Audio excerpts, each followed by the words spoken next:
minimal dari suatu usaha. Jadi nantinya tentunya pengusaha makanan seharusnya sudah melakukan pendaftaran tentang usahanya. Nah, itu sekarang pemerintah sudah mempermudah dengan mengenalkan yang namanya OSS, Online Single Submission. Nah, ini yang saya contohkan ini dari berusaha makanan minuman itu masuk dalam ada klasifikasi baku lapangan usaha Indonesia itu di KPLI itu ada ya. Dedek bisa nanti coba bisa pas nyantai-nyantai gitu apa sih OSS ini, coba apalagi mungkin ada adik yang punya apa ya, punya jiwa entrepreneur gitu ya, nanti pengen usaha apa nanti dalam KPLI bisa dibuka ribuan bidang usaha yang mungkin bisa dibuka. Nah, kalau yang di makan minuman ini masuk kategori C dengan turunan nomornya kodenya 10 dan 11 industri makanan dan minuman. Nanti kayaknya yang restoran apa itu kan agak berbeda. Ini saya contoh aja. Jadi dengan mudah kita sekarang atau adik-adik nanti bikin usaha langsung klik OSS gitu. Nanti ada syarat-syaratnya, ngirim KTP dan seterusnya dan seterusnya. Nah, pakai nama apa, dan kalau makanan ya terserah, banyak sekali jenisnya. Ini saya contohkan yang makanan. Jadi artinya apa? Pemerintah ketika pengusaha itu sudah mendaftarkan di OSS maka akan terdaftar dan bisa melakukan monitoring dan pembinaan, terutama kalau itu usahanya usaha kecil menengah atau UMKM. Nah, cuma kadang-kadang di masyarakat itu ada keengganan. Waduh, nanti repot, tuh nanti diawasi, nanti bla bla bla bla bla bla. Yang dipikir itu negatif, padahal sebetulnya nanti juga banyak yang positif gitu. Ketika nanti ada bantuan, ada pembinaan dan seterusnya, baik itu bantuan non fisik maupun fisik material, karena ada semua, terutama yang UMKM. Ini sebagai informasi intermezzo tambahan, iklan ya, iklannya OSS. Nah, tempat pengolahan makanan, dan saya kira ini aja beberapa contoh yang bisa saya kira semua sudah mengetahui. Ini yang sehari-hari yang kita ketahui, kita tahu, kita juga pernah mungkin ke sana ya. Ada rumah makan, restoran, kafe, kantin, jasa boga, catering, termasuk penjajahan makanan, tempat pengolahan makanan ya. Pinggir jalan, tempat air minum ya atau yang lain ya. Kemudian karena air minum masuk bagian dari makanan minuman, kemudian bakery itu apa, bikin kue, roti dan sebagainya, itu ada satu merek terkenal dan banyak juga merek-merek yang lain karena udah pada banyak sekali ya. Beberapa teman saya itu karena malah udah punya usaha bakery. Kemudian industri makanan minuman, baik itu terutama kemasan ya, yang mengolah kemudian dikemas, kemudian didistribusikan ke dalam negeri, bahkan ada yang ekspor luar negeri.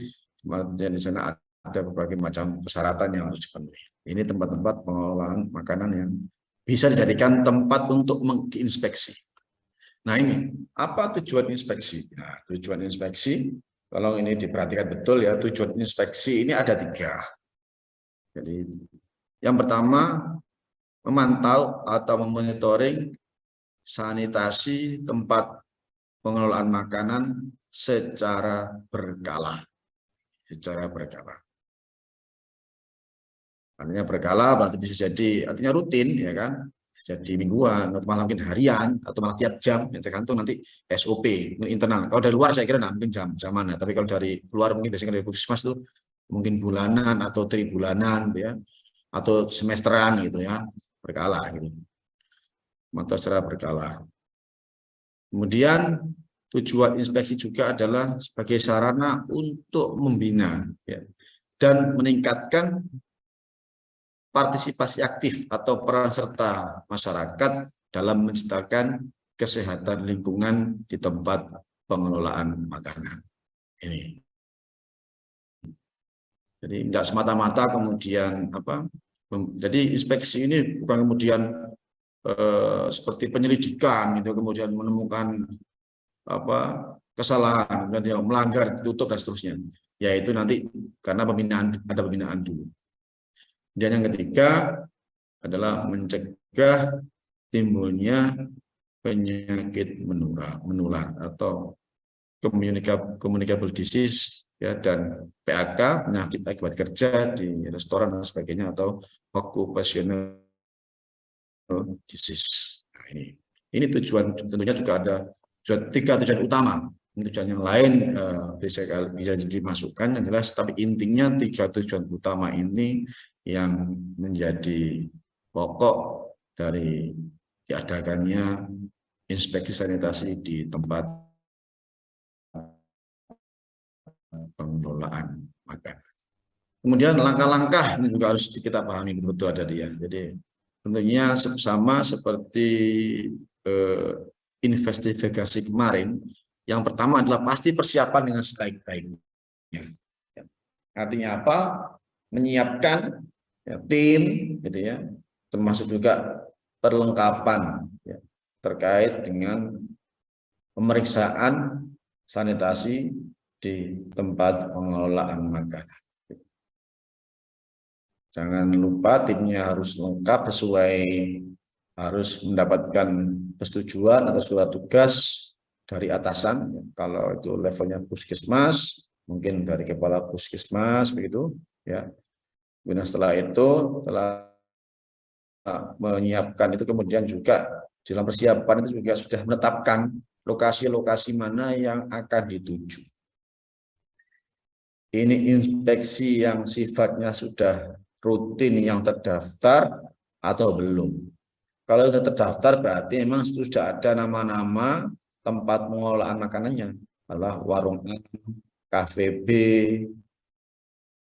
restoran C, dan seterusnya. Tapi mungkin juga melakukan secara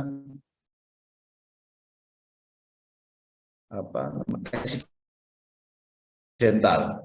Jadi karena kan nggak semua terdaftar kadang-kadang. Jadi ya udah, berarti ditetapkan, taruhlah hari ini kita targetkan 10 tempat gitu. 8 yang terdaftar, 2 yang belum. Mungkin begitu. Bisa jadi begitu. Ya terserah, tergantung dari kebijakan dari masing-masing puskesmas. Nah, setelah itu mendatangi lokasi tempat pengelolaan makanannya, kemudian dengan sikap ramah, sopan, dan nyaman ya.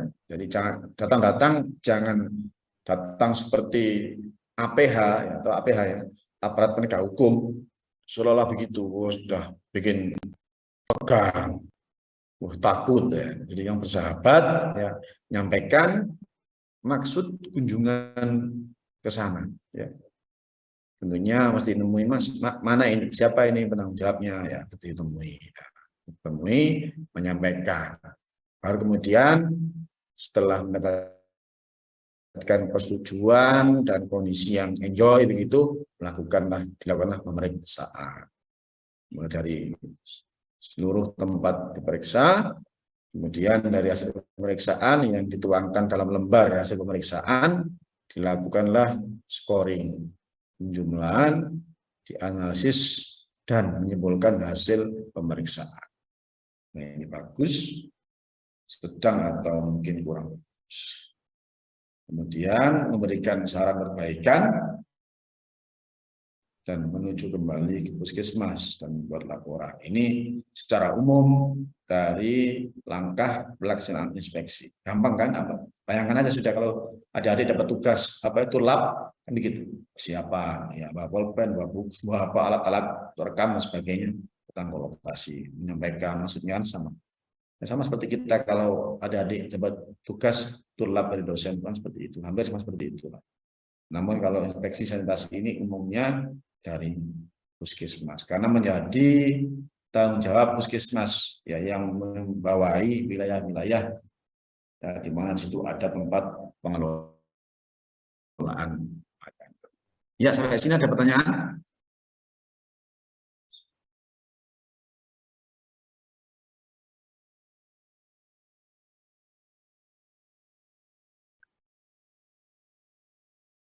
Ini pada di rumah apa masih sudah di Jember ini? Jadi Sudah di Jember, Pak. Oh, udah di Jember ya, tapi kan masih di rumah itu minggu depan aja deh. Oke. Nah, beberapa indikasi hygiene tempat makan, hygiene di tempat mengolah makan. Yang pertama terkait adanya izin atau tidak, biasanya ya, ada perizinan. Biasanya kalau di rumah makan, warung, resto itu ditempel, biasanya ada izin dari dinas kesehatan, itu ada. Biasanya gitu yang berizin, kalau nggak ada yang nggak ditempel. Kemudian ada upaya pengecekan kualitas makanan.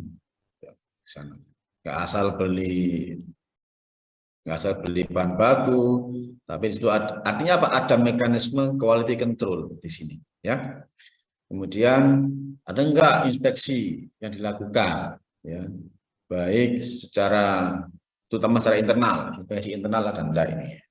Kemudian apakah memiliki sertifikat layak sehat? Kalau biasanya sudah ada perizinan, itu bisa diikuti dengan sertifikat layak sehat.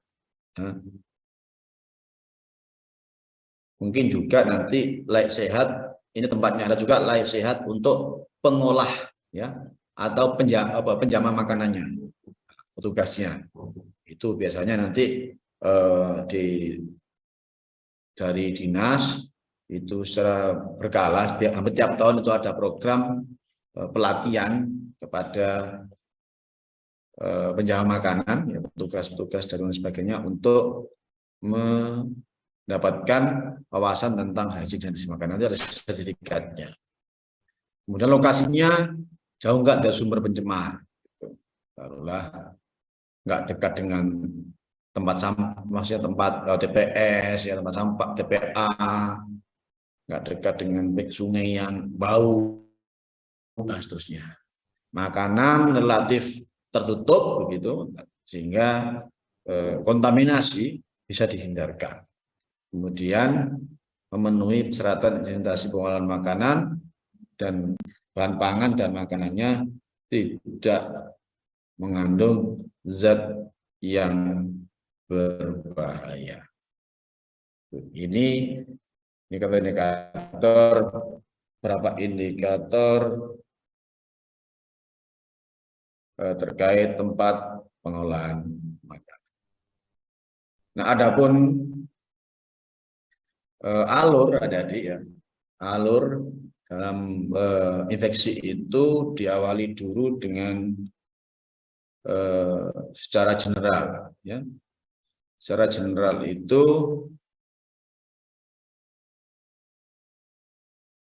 melihat dulu ada survei awal, ya, otomatis kan ya, survei awal paling tidak itu data-data sekunder bisa dilihat, ya, kan ada. Atau kemudian survei awal lihat dari depan dulu, ya, kemudian tentukan area surveinya, baru kemudian secara spesifik melihat lebih mendalam, ya, kita inspeksi lebih spesifik gitu. Nah, bisa langsung jika tidak ada perbaikan, tidak ada minta perbaikan, maka langsung, ya, alurnya. Inspeksi secara umum tadi ada form-formnya itu di-code, kemudian ditampilkan dalam statistik gitu. Namun jika ada, ya, hal lain yang kepentingan untuk perbaikan, malah begini, malah ada tambahan, yaitu beberapa yang diperlukan. Mungkin, ya, ada pengolahan baru atau tambahan produk baru, gitu ya, sehingga ada mesin baru, ada bahan-bahan baru, kan gitu, sehingga ada perlu, atau ada yang rusak parah, atau improvement,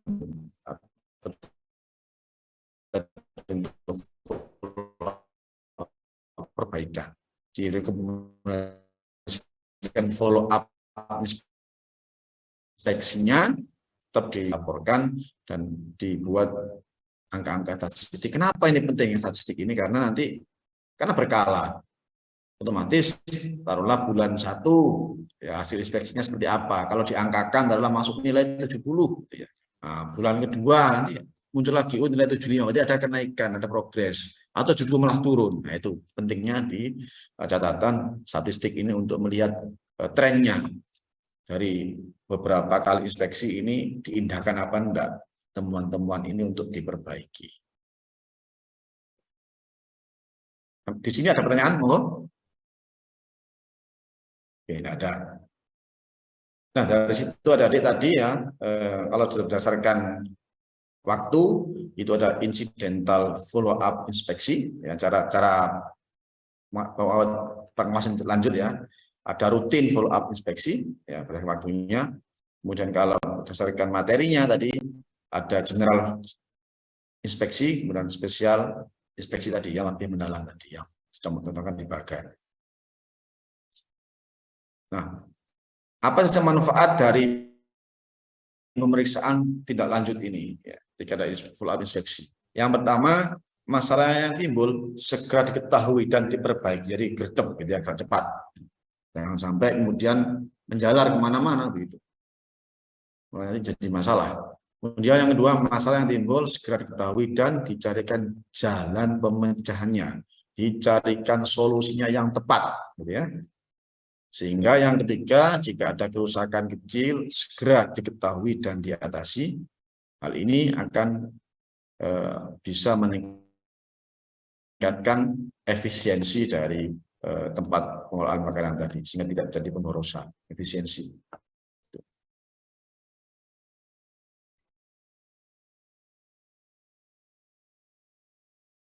Nah, ini ada skema inspeksi tempat pengolahan makanan. Ini tolong diperhatikan ya, ada tujuan, mungkin gambarkan skema inspeksi tempat pengelolaan makanan, ada di harus bisa semua ya. Nah, jadi skemanya ini tadi untuk merangkum dari yang sudah saya sampaikan beberapa tadi itu ya. Jadi di tempat pengolahan makanan, TPM ini ya, tempat pengolahan makanan, kemudian paling gampang kita sudah menggambarkan skema ini gampang, sudah lihat aja apa, anggap aja kita mau inspeksi ke rumah makan gitu. Sudah dibagi dua, bagian luar, bagian dalam gitu ya kan. Bagian luar tentunya kebersihan halaman seperti apa ya, ada halaman bersih gitu ya, asri, apalagi malah bagus ya. Terus ada juga pengolahan sampahnya, ada tempat sampah ya, di sana ada tempat sampah tapi terpilah, tertutup, dan representatif. Artinya ya sesuai kebutuhan, ada cuma satu. Sehingga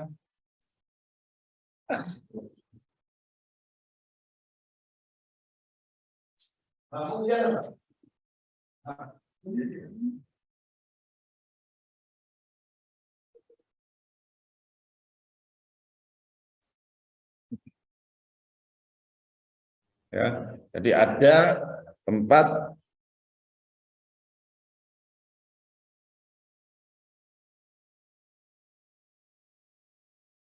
pengolahan sampahnya gitu ya. Situ ada tempat-tempat sampah yang representatif ya, cukup. Ini kelihatan nggak berserakan ya, tertutup dan sebagainya, terpilah, ada organik gitu.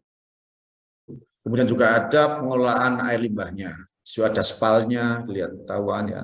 Artinya ada saluran yang tertutup gitu, dan di luar ada tempat minimal penampungan. Jadi tidak dibuang langsung ke saluran umum.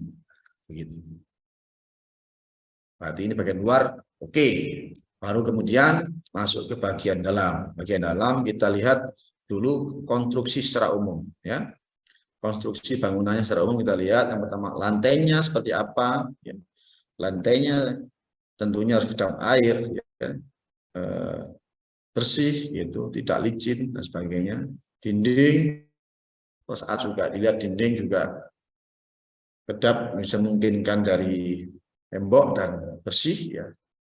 Kemudian atapnya juga tidak bocor-bocor dan sebagainya, bersih juga, ada apa namanya itu, langit-langitnya begitu.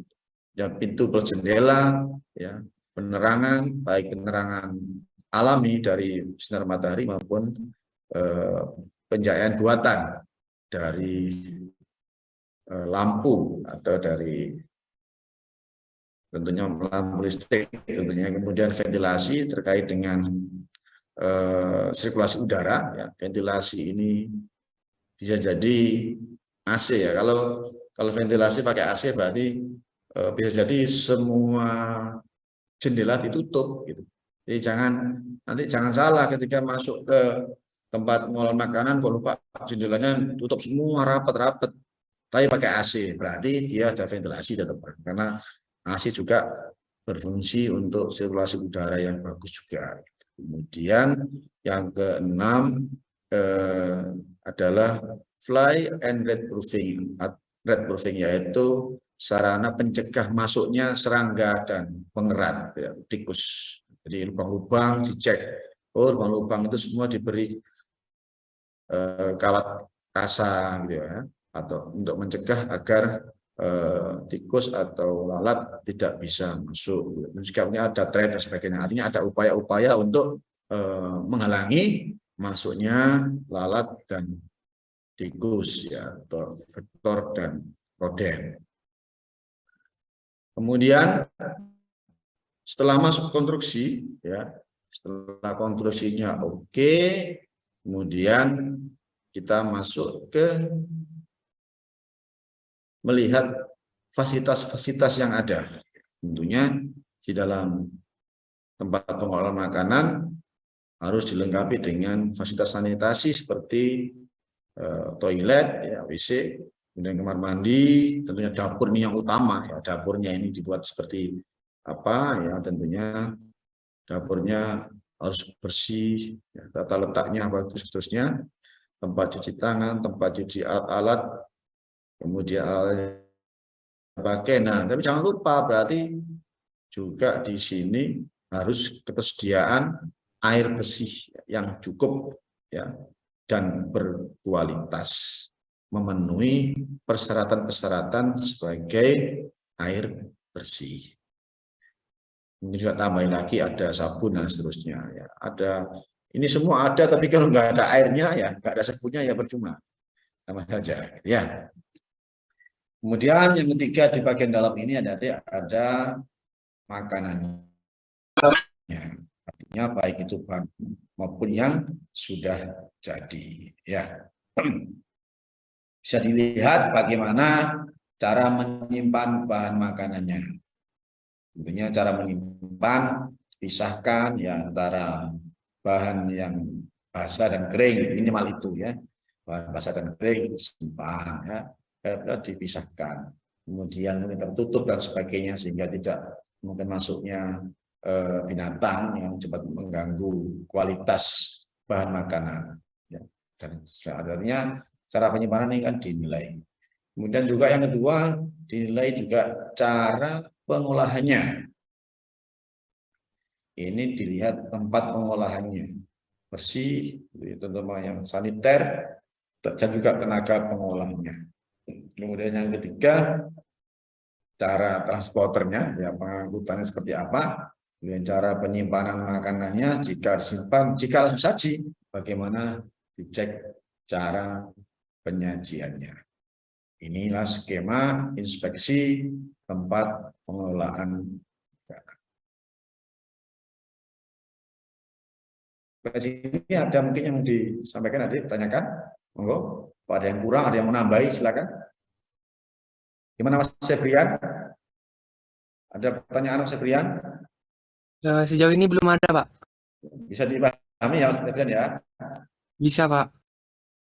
Oke, terima kasih. Kita lanjut ya. Nah, untuk itu, untuk inspeksi ini kita butuh formulir, ya, lembar form untuk inspeksi. Dan intinya apa saja sih yang harus ada di situ, yang ada di form. Yang pertama harus memuat item, lokasi, dan bangunan. Artinya tadi mencerminkan yang dari bagian tadi paling tidak gitu ya. Lokasinya di mana itu tadi jauh dari bahan penyemar dan sebagainya ya. Bangunannya permanen atau semi permanen. Kemudian ada juga di situ fasilitas sanitasinya, dapur, ruang makan, gudang penyimpanan bahan makanan. Gudang ini perlu tanda tanya ya. Artinya kadang-kadang seringkali di dalam tempat pengolahan restoran itu gudangnya campuran. Jadi situ ada gudang campur bahan makanan, gudang alat-alat. Ini harus dipisahkan ya. Kalaupun satu ruangan, tetapi sebetulnya harus ada pemisahnya. Ini untuk gudang bahan makanannya, untuk peralatan-peralatannya. Kemudian bahan makanan dan makanan jadi itu di checklist apa bahannya apa saja, bla bla bla bla bla. Baik itu bahan makanan utama maupun bahan pendukung atau bahan tambahan makanannya. Kemudian pengolahan makanannya seperti apa, dicek ada berapa jenis makanan. Ketika ada sekian jenis produk, maka ada sekian jenis pengolahan. Kemudian penyimpanan, kemudian penyajiannya seperti apa, peralatan-peralatannya juga dicek, peralatannya dalam kualitas yang bagus, ya, tidak menimbulkan potensi adanya bahaya bakteriologis terutama dan kimia. Kemudian juga tenaga kerja, ini juga akan cek. Nanti kita akan contohkan beberapa hasil inspeksi yang sudah dilakukan dalam bentuk tabel ya, sudah dinilai. Nah, ini contohnya tadi ya, saya sampaikan tadi. Jadi hasil inspeksi, nah, ini contohnya ini saya ambil dari jurnal ini ada 6 rumah makan yang diinspeksi. Rumah makan 1, rumah makan 2, rumah makan 3, 4, 5, dan 6. Pertama pasti kita lihat langsung di bangunan ya, lokasinya dikasih nilai 12 semua karena mungkin hampir sama ya, pinggir besi, pinggir jalan sebagainya ya. Bangunannya ini ada yang 1 itu 8, mungkin ada barangkali mungkin semi permanen ya mungkin ya. Hanya 12 semua, artinya berarti sudah kokoh. Kemudian pembagian ruang ada, kemudian lantai ada yang poinnya 2, 5, 5, 5, 5, 2 karena mungkin kotor atau licin dan sebagainya atau tidak bersih.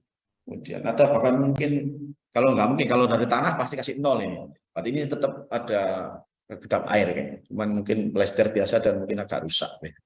Kemudian dinding, ya, dinding itu bisa jadi tembok atau dari bahan lain yang bersih gitu. Kemudian ventilasi. Nah, ventilasi 00 ini khawatirnya saya pakai AC tapi kemudian dibikin 0, padahal dipakai AC taruhlah gitu. Pencahayaan alami atau penerangan ya. Ini ada juga kalau pencahayaan ini kalau memungkinkan punya alat menggunakan luxmeter ya untuk mengukurnya gitu. Tapi kalau tidak ada ya secara kasat mata harus yang sehat itu ya, terang gelap gitu, remang-remang. Langit-langitnya, pintu sudah dinilai semuanya. Nah, nanti muncullah skor di bawah ini. Tadi kan disampaikan setelah dinilai kemudian skor. Dan berdasarkan lokasi dan bangunan itu sudah skor 38, 62 dan seterusnya. Yang tertinggi adalah pemakan 4 mendapat skor 73 terkait dengan lokasi dan bangunannya. Nah, kemudian terkait dengan fasilitas sanitasinya, yang utama adalah air bersih, ketersediaan air bersih, ya, kuantitinya cukup, kualitinya oke. Mungkin kalau pas inspeksi dilihat secara fisik, ya, jernih, tidak berasa, tidak berwarna, begitu sudah dikatakan sudah oke, karena kita tidak melakukan uji laboratorium ya. Tapi kalau misalnya di puskesmasnya petugasnya itu dinasnya mempunyai sanitarian kit ya, itu enak lagi misalnya ada, itu bisa langsung ukur dan terdetek ini misalnya.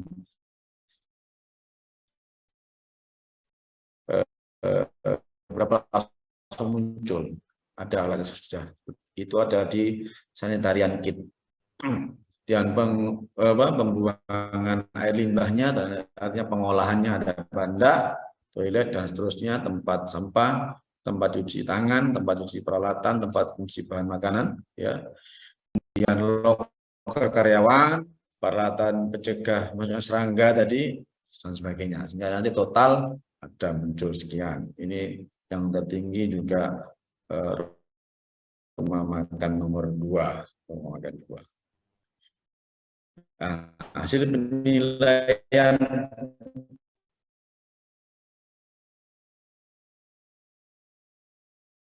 ada ya dinilai dapur ya, bersihan, kemudian tata letak, kemudian bersihan itu kebersihan dapur secara umum, bersihan peralatan, tata letaknya, yang gudang makanannya, gudang bahan makanan, dan diskor. Hasil penilaian pada makanan dan makanan jadi juga dilakukan penilaian, jadi juga diskor. Ini sama semua, dan pengolahan makanannya diskor juga. Nah, jadi pengolahan makanan itu bisa dilihat dari tahapan-tahapannya seperti apa. Termasuk nanti pengolahnya ini bersih apa enggak, dicuci apa enggak, dan seterusnya. Hasil penilaian penyimpanan bahan makanan dan makanan jadi, ini tempat penyimpanannya, ini tentu disesuaikan ya. Makanannya butuh freezer atau enggak, itu ada sendiri. Nilai semua. Hasil penilaian penyajian makanan juga disajikan seperti apa. Kalau penyajiannya hampir sama semua, kalau belum mungkin mau makan ya pasti sudah standar lah ya. Biasanya yang penyajinya sendiri gitu ya, yang masak sendiri yang gitu. Kalau yang di rumah makan besar seperti itu, yang masak sendiri, yang menyajikan sendiri. Sehingga yang nyaji itu ya enggak bau dapur ya. Setelah itu juga ada hasil penilaian peralatan. Alatnya dilengkap dari bahan-bahan yang tidak mudah terkontaminasi, dalam kondisi bersih. Hasil penilaian penjaman makanan atau tenaga kerjanya di sana, ya, pengetahuan atau sertifikat HSM. Ini kebetulan 0 semua. Biasanya paling gampang, pernah enggak dari karyawannya itu ada yang mendapatkan pelatihan terkait HSM atau Hajin Sanitasi Makanan. Jika pernah ada, dibuktikan dengan sertifikat. Biasanya tidak dilakukan uji pertanyaan, enggak, tapi dilihat langsung aja sertifikatnya. Rekan kerja ada apa enggak? Jika ada maka ada nilainya, ya kotor dan sebagainya. Pemeriksaan kesehatan ini dilakukan berkala apa enggak? Biasanya ini ada record ya, ada berkala minimal mungkin 3 bulan sekali ada dicek kesehatan. Nah, karena penjaman harus sehat, jangan makanan batuk-batuk terus ya nanti bisa berpotensi menularkan penyakit, termasuk hygiene personal ya sudah ya, kukunya ya kan panjang apa enggak, rambutnya pas masak terurai apa enggak, dan seterusnya, mandi berapa kali ya, akhirnya diskor. Ini adik-adik yang bisa saya sampaikan, ada pertanyaan?